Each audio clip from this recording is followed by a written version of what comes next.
नमस्कार मंडळी. आजपासून आपण घेऊन आलेलो आहोत भाऊचा इंगा ही गोष्टींची एक मालिका. भाऊ कोण आहे, त्याचे किस्से, त्याच्या करामती याबद्दल आपल्याला या मालिकेतून गोष्टी वेगवेगळ्या विविध प्रकारच्या गोष्टी ऐकायला मिळतील. भाऊ म्हणजे गल्लीतलं अगदी हवंसं असं व्यक्तिमत्व, म्हणजे अगदी रायझिंग स्टारच म्हणा की. त्याचं झालं असं की एके दिवशी भाऊ गल्लीतल्या कॉर्नरवर एकटाच बसला होता, अगदी उदास होऊन.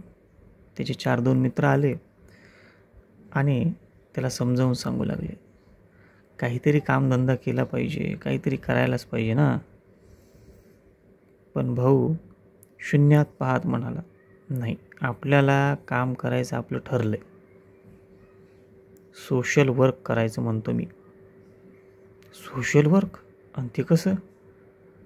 अरे, आडीनडीला लोकांच्या मदतीला गेलं पाहिजे, त्यालाच म्हणते सोशल वर्क, दुसरं काय. आणि ते तर आपण आधीपासूनच करत आलो की. नाही तसं नाही. हे बघा पोरांनो, आपल्याला एकदम ठरवून करायचं. कोणाचं आडलं की आपण तिथं हजर पाहिजे, एकदम दुसऱ्या मिनिटाला. बघा, अरे पण हे कसं होणार? बघ तर खरं, नक्की होईल की. भाऊचा हा संकल्प त्याच्यासोबतच्या मित्रांनी आपला संकल्प मानून मानलेला होता. त्यामुळं गल्लीत आता कुणाचंही काहीही अडलं की त्याच्या तोंडी भाऊ हे हक्काचं नाव आपोआपच येऊ लागलं. खरं तर भाऊचं खरं नाव भाऊराव, पण आता अलीकडं त्याला अगदी प्रेमानं भाऊ भाऊ म्हणत होते सगळेच लोक, लहानांपासून मोठ्यापर्यंत. त्याची सुरुवात झाली अशी, एके दिवशी भाऊ असाच गल्लीतून जात होता आणि एका म्हातारीच्या घरातून काहीसा विव्हळण्याचा आवाज आलेला होता. तो त्या घरात शिरला आणि त्या आजीबाईंना मदतीसाठी म्हणून त्यानं थोडासा वेळ काढला. आजीबाईंना स्वयंपाकासाठी भाऊनं अगदी प्रेमानं मदत केली. सगळा स्वयंपाक त्यानं अगदी मन लावून पूर्ण केला. त्या आजीबाईंना मोठं आश्चर्य वाटलं. कोण कुठला, पण काय बाबा, किती प्रेमानं सगळी मदत केली. त्या आजीबाईंनी आजूबाजूच्या 4 महिलांना याबद्दल माहिती दिली. मग काय, हे सगळं समाजसेवेचं लोण पसरतच गेलं, अगदी पसरतच गेलं. कुणाला भाजी आणायची असेल तर हक्कानं ते भाऊंना सांगत. भाऊ लगेचच भाजी आणून देतो.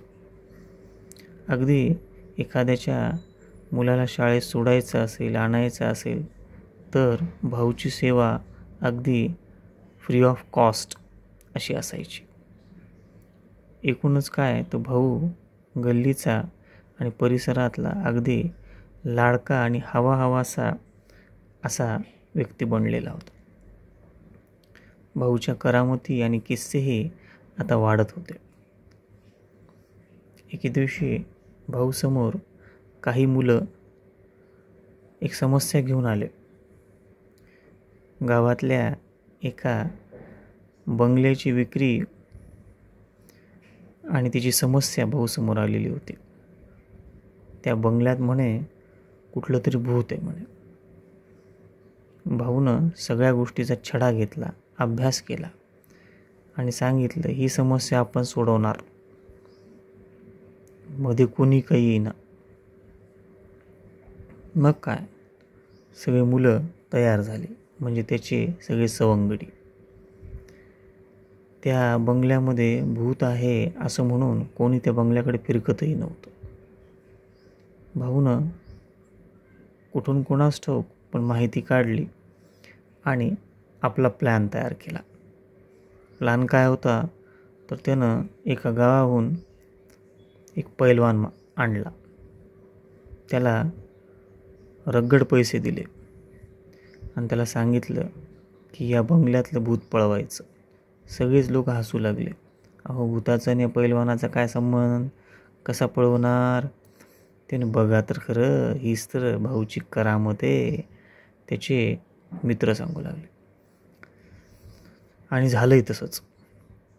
त्या पैलवानानं 2-4-8 दिवसातच त्या भूताचा छडा लावला आणि एके दिवशी सगळ्यांसमोरच त्या भूताला उभं केलं.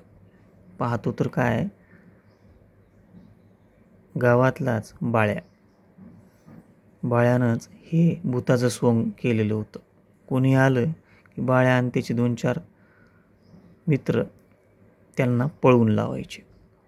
तिथं अगदी शुकशुकाट होता. मनुष्याचा वावर नव्हता. अनेक दिवस घर अगदी पडून राहिलेलं होतं. त्यामुळं पक्षी, प्राणी तिथं वावरत होते आणि एकूणच काय तर भयान वाटत होतं. त्यामुळं लोकांना खरोखरच तिथं भूत आहे की काय असं वाटायचं.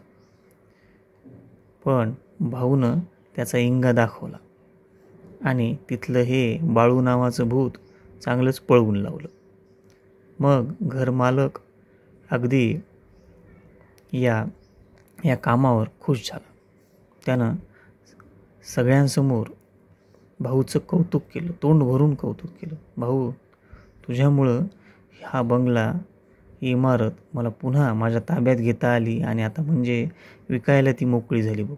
नाहीतर उगाचच माझा बंगला म्हणजे भूत बंगला झाला होता बघ. अरे त्याच्यात काय नाही काका, मी काय केलं मला सांगा ना तुम्ही. अहो, मला थोडंसं आपण माणूस म्हणून थोडीशी मदत केली तर काय झालं त्याच्यात. आणि माझं म्हणजे कसं आहे बघा, माझ्या एकदम बघा रक्तातच आहे बघा मदत. कोणाचं नडलं आडलं की तिथं भाऊ हजर झाला म्हणून समजा. अगदी दुसऱ्या मिनिटाला. काय समजलं? हां, ते मात्र खरं आहे बरं का. थँक्यू भाऊ, थँक्यू. त्या घरमालकानं भाऊचे आभार मानले. गल्लीत आता फक्त भाऊचा बोलबाला होता. तसाच प्रेमाचा एक वेगळा दराराही होता. झाली आजची गोष्ट. पुन्हा भेटूयात पुढच्या भागात. तोपर्यंत काळजी घ्या. बाय.